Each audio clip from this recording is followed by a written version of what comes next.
Vini versus Haaland একটা লড়াই সবাই এক্সপেক্ট করছে, খুব জমজমাট একটা লড়াই হবে। এটা কি একতরফা খেলা হবে নাকি দুই দলের একটি হাড্ডাহাড্ডি ম্যাচ হবে? যে ধরনের চ্যালেঞ্জগুলো ছুড়ে দিয়েছিল ফ্রান্সের কাছে, পেনাল্টিটা না হলে কিন্তু জবাব ছিল না। ব্রাজিলের ডিফেন্স ভার্সেস নরওয়ের অ্যাটাক নিয়ে জানতে চাই। ব্রাজিলের ওপরে চাপ আছে ট্রফি জেতা, একদম। তাদের হেক্সা। এই ভিনিসিয়াসের এরকম সুপিরিয়র হওয়ার রিজনটা কি বলে আপনার মনে হয়? ব্রাজিল এই ওয়ার্ল্ড কাপটাতে আমার ভিনিসিয়াসকে দেখে মনে হচ্ছে যে he is enjoying that role.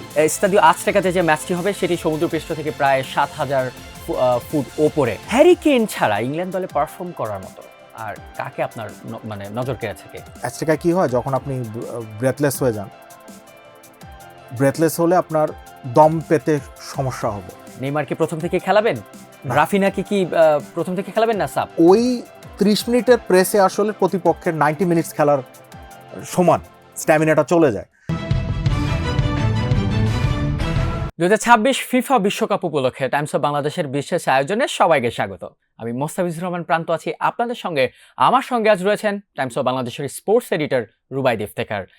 Rubai, Brazil versus Norway, Vini versus Haaland একটা লড়াই সবাই এক্সপেক্ট করছে, খুব জমজমাট একটা লড়াই হবে। আপনার কাছে কি মনে হচ্ছে, এটা কি একতরফা খেলা হবে নাকি দুই দলের একটি হাড্ডাহাড্ডি ম্যাচ হবে? না, একতরফা তো হওয়ার কোনো সম্ভাবনাই নাই। মানে আমরা আসলে লাস্ট 32-তে যে ম্যাচগুলো দেখলাম, আপনি আজকের ম্যাচটাও যদি দেখি, আমরা ফ্রান্স প্যারাগুয়ে, আমরা ভেবেছিলাম ফ্রান্স একটা মানে they will blow them away, কিন্তু সেটা তো হয়নি একদম না। এবং প্যারাগুয়ে মানে যে ধরনের চ্যালেঞ্জগুলো ছুড়ে দিয়েছিল ফ্রান্সের কাছে, পেনাল্টিটা না হলে কিন্তু জবাব ছিল না। হ্যাঁ, এবং ম্যাচ শেষেও কিন্তু ডিডিয়ার ডেশাম্প এবং কিলিয়ান এমবাপ্পে বলেছেন যে তারা যে ধরনের গেম খেলেছে এটা ওয়াজ ভেরি ডিফিকাল্ট এবং এটা ওদের মাথায় ছিল না। তার আগের দিন আর্জেন্টিনার ম্যাচটা কেপো ভার্ডের এগেইনস্টে, এটা that could have gone anywhere.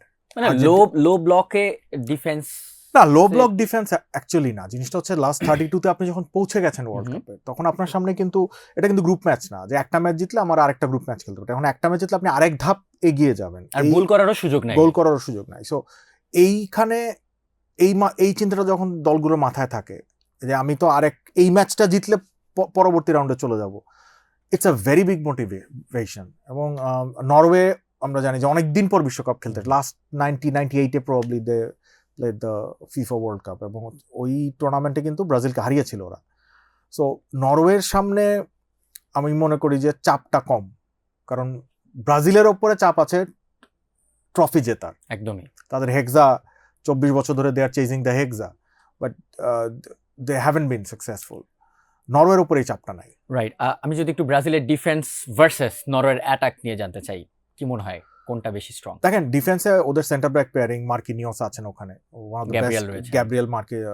গ্যাব্রিয়েলকে আমার কিছুটা সে কি ইনকনসিস্টেন্ট মনে হয়েছে, বাট আর্সেনালে তো পুরো সিজনটাই তিনি ভালো খেলেছেন। Maybe that's why. এবং আমরা কিন্তু দেখেছি যে যারা গ্রুয়েলিং সিজন কাটিয়ে এসেছেন, স্পেশালি পর্তুগালের কথা যদি বলি, Vitinha not in the best of form, Gabriel Magalhães not in the best of form, but সাথে মার্কিনিওস প্রবাবলি এই ওয়ার্ল্ড কাপের বেস্ট সেন্টার ব্যাক। মানে তার ফর্মটা মনে হচ্ছে দেখে যে ওয়ার্ল্ড কাপে যতগুলো সেন্টার ব্যাক খেলেছেন, মার্কিনিওস অ্যাবসলিউটলি স্পটলেস ছিলেন। তাকে এই দুজনকে সামলানো হালান্ড এবং সরলতের জন্য একেবারেই সহজ হবে না। এবং নুসাও রয়েছেন। Questions remain about Brazil's two full backs. ওইখানে বড় দুটো কোয়েশ্চেন রয়েছে। সেটা জানতে চাচ্ছিলাম যে নরওয়ে যদি অ্যাটাক করতে চায় তাহলে কি ব্রাজিলের যে উইক লিঙ্ক, দুই ফুল ব্যাকের দুই সাইড দিয়ে, দুই উইং দিয়ে কি মানে টার্গেট করবে কিনা, সেটাই মনে হচ্ছে। কারণ হালান্ডকে কিন্তু আমরা দেখি যে ডিরেক্ট ইউজুয়ালি পছন্দ করেন তিনি। আজকে যদি ডানে বা বামে সরে এসে চেষ্টা করেন, ব্রাজিলের জন্য সেটা বিপদের কথা হয়ে যেতে পারে। রাইট। আমি একটু নেইমার এবং রাফিনার আপডেটটা যদি একটু দর্শকদের জানাতে চাই।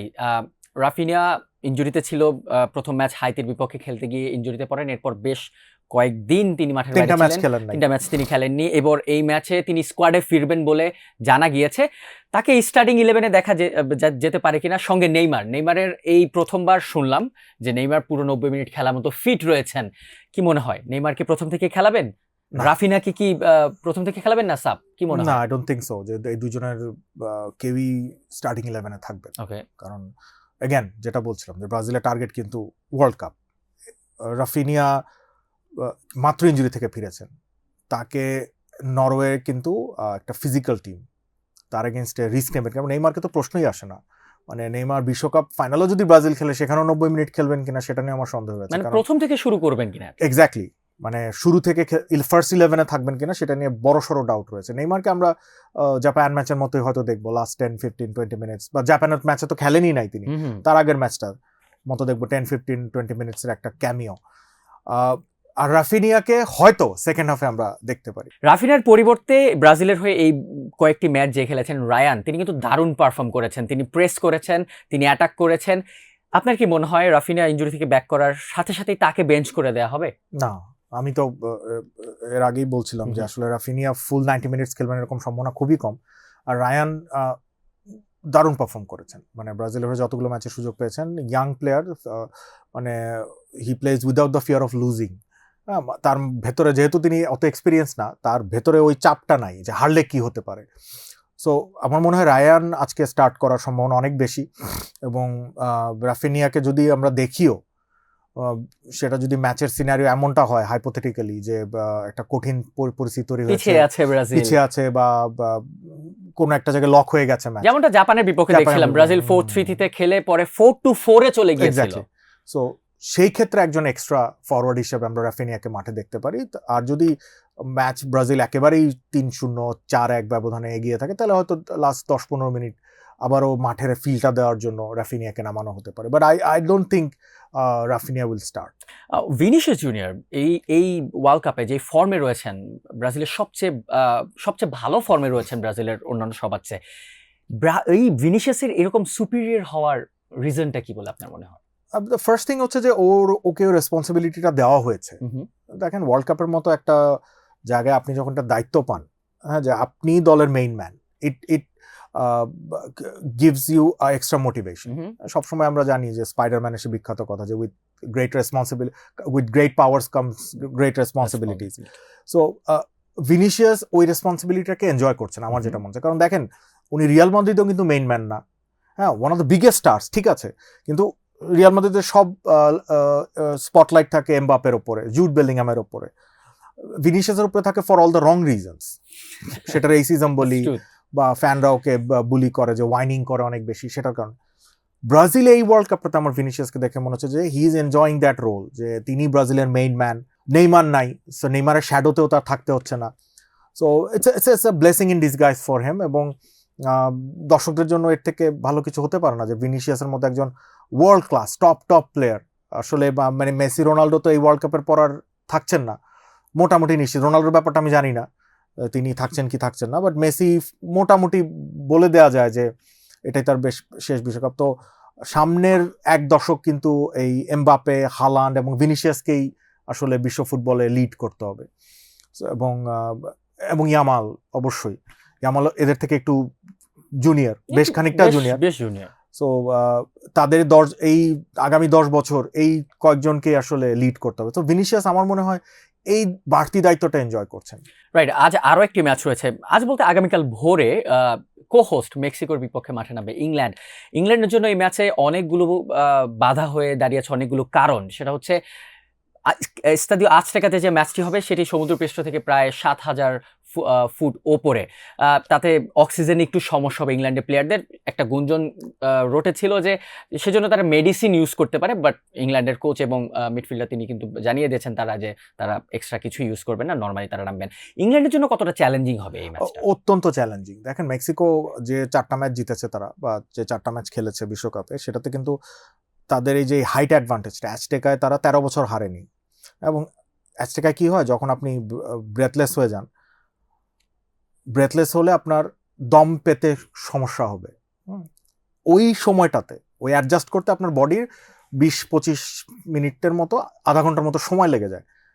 ম্যাচের প্রথম 20-25 মিনিটই মেক্সিকো প্রেস করে আপনাকে, এবং ওই প্রেসে তাদের প্রতিপক্ষকে যে পরিমাণ কাউন্টার প্রেস বা আপনার ওই প্রেসটা সামলাতে যে স্ট্যামিনা লাগে, এক্সপার্টরা বলছেন, মেডিকেল এক্সপার্ট এবং স্পোর্টস সায়েন্স এক্সপার্টরা, যে ওই 30 মিনিটের প্রেসে আসলে প্রতিপক্ষের 90 মিনিটস খেলার সমান স্ট্যামিনাটা চলে যায়। মেক্সিকো এই অ্যাডভান্টেজটা নেয় এবং পরের 70 মিনিট বা 60 মিনিট তারা নিজেদের ছন্দে খেলে। এখন ইংল্যান্ডের সামনে এটা আসলেই অত্যন্ত বড় মানে চ্যালেঞ্জ। রাইট। ইংল্যান্ড দলে আমরা সবাই দেখলাম যে হ্যারি কেইনই সর্বোচ্চ গোলদাতা। হ্যারি কেইন ছাড়া ইংল্যান্ড দলে পারফর্ম করার মতো আর কাকে আপনার মানে নজর কেড়েছে কে? অ্যাবসলিউটলি কেউই না। জুড বেলিংহাম আর হ্যারি কেইনের উপরে ভর করে দলটা এত দূর আসছে। মানে ইংল্যান্ড তাদের নামের প্রতি সার্থকতা দেখিয়েছে যে কাগুজে বাঘ। তারা সবসময় টুর্নামেন্টের আগে বলে যে ইটস কামিং হোম, আমরা জিতবো, হ্যান ত্যান। টমাস টুখেল অনেক কিছু করে ফেলবে, কিছুই করে নাই দলটা বেসিক্যালি। মানে হ্যারি কেইন না থাকলে আপনি হ্যারি কেইনের উপর থেকে আমরা গোলস করার ওকে সরিয়ে রাখি, জুড বেলিংহাম বাদ দিলে টিমে there is no one who perform consistently.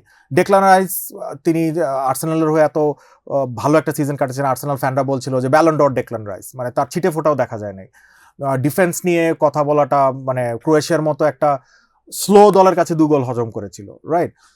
কঙ্গোর মতো দলের কাছে তারা 60 মিনিট পর্যন্ত পিছিয়ে ছিল। ওই ম্যাচটা হ্যারিকেন না থাকলে আসলে ইংল্যান্ড হেরেই যেত।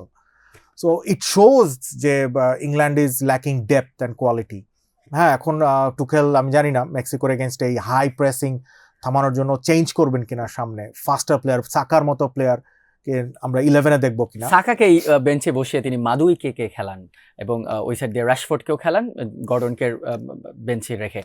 কি মনে হয় 2 উইংয়ে কি আরো কাজ করা উচিত কিনা টুখেলের? আই থিঙ্ক আজকে সাকাকে স্টার্ট করাতে পারেন, বাট আই ডোন্ট থিঙ্ক যে খুব একটা পার্থক্য হবে। সাকা হ্যাঁ আর্সেনাল হয়ে ভালো করেন, কিন্তু তাকে কখনোই আমার ওয়ার্ল্ড ক্লাস পারফর্মার মনে হয় নাই। বিশ্বকাপের পারফর্ম করে ফেলবেন, একটা ম্যাচ একা জেতাবেন। দেখেন বিশ্বকাপে আমরা ইটস এ টিম স্পোর্ট, কিন্তু আপনি দেখেন প্রতিটা ম্যাচে স্পেশালি নকআউটের পার্থক্য করে দিচ্ছেন কে? দলের স্টার প্লেয়ার। এখন পর্যন্ত কিন্তু আমরা এর দ্বিতীয়টা দেখি নাই। আর্জেন্টিনার কথা বলেন, ফ্রান্সের কথা বলেন, আপনি এক্সেপশনাল মনে শুধু পর্তুগাল ছিল। এখন ওদের স্টার প্লেয়ার তো মানে সেটা আরেকটা প্রসঙ্গ যে কি অবস্থায় আছে। বাট আপনি যদি ইংল্যান্ডকেও, যেমন ইংল্যান্ডের ভক্তরা এক্সপেক্ট করছে যে তারা ট্রফি জিতবে, দেন ওদের স্টার প্লেয়ারের উপরেই ভরসা করতে হবে। কিন্তু স্টার প্লেয়ারের পাশে যারা পার্শ্ব চরিত্রে আছেন, they have to step up on the play. Right. আমরা একদম শেষ পর্যায়ে চলে এসেছি, যাওয়ার আগে একটু প্রেডিকশন গুলো যদি জানতে চাই। Brazil versus Norway. I think Brazil will win. It would be a tough match, but I see a lot of goals in this match. I think 3-2. আমার কাছে মনে হচ্ছে ফর ব্রাজিল 3-2। 3-2. রাইট। আমার কাছে মনে হচ্ছে Brazil 2 Norway 1 and England versus Mexico. I'll go for a surprise in this one. I think Mexico যে ফর্মে রয়েছে, এবং আমরা আসলে মেক্সিকোকে অতটা specially in this part of the world মেক্সিকোর খেলার উপরে আমাদের মনোযোগ নাই, কিন্তু they are a very very good team. Specially আজতেকাতে বা মেক্সিকোতে হোক বা পুরো টুর্নামেন্টে আপনি যদি খেলেন, একটা গোল তারা কনসিড করে। Exactly. I think Mexico will go through in this one and they will win 2-1. আমার কাছে মনে হচ্ছে 1-1 হবে, এক্সট্রা টাইমে যাবে, টাই ব্রেকে যাবে, ইংল্যান্ড টাই ব্রেকে জিতে যাবে। ইংল্যান্ড টাই ব্রেকারে জিতবে। That never happens. এক্স্যাক্টলি, এইজন্য সেটা ইংল্যান্ডের পক্ষে দিলাম যাতে চেঞ্জ হয়ে যায় এবার। থ্যাংক ইউ রুবাইল আমাদের সঙ্গে থাকার জন্য। এই ছিল আজকের পর্বে বিশ্বকাপের ম্যাচগুলো রিভিউ অ্যান্ড প্রিভিউ নিয়ে। আগামীকাল আবারও একই সময় হাজির হব টাইমস অফ বাংলাদেশের ডিজিটাল প্ল্যাটফর্মে। তবে যাবার আগে দর্শকদের মনে করিয়ে দিতে চাই, 2026 ফিফা বিশ্বকাপ উপলক্ষে টাইমস অফ বাংলাদেশ আয়োজন করেছে এক বিশেষ কুইজ, যেখানে অংশ নিয়ে আপনিও জিতে নিতে পারেন আকর্ষণীয় সব পুরস্কার। 4 জুলাইয়ের কুইজে প্রথম হয়ে 1000 টাকা জিতে নিয়েছেন নাজমুন নাহের মিতু।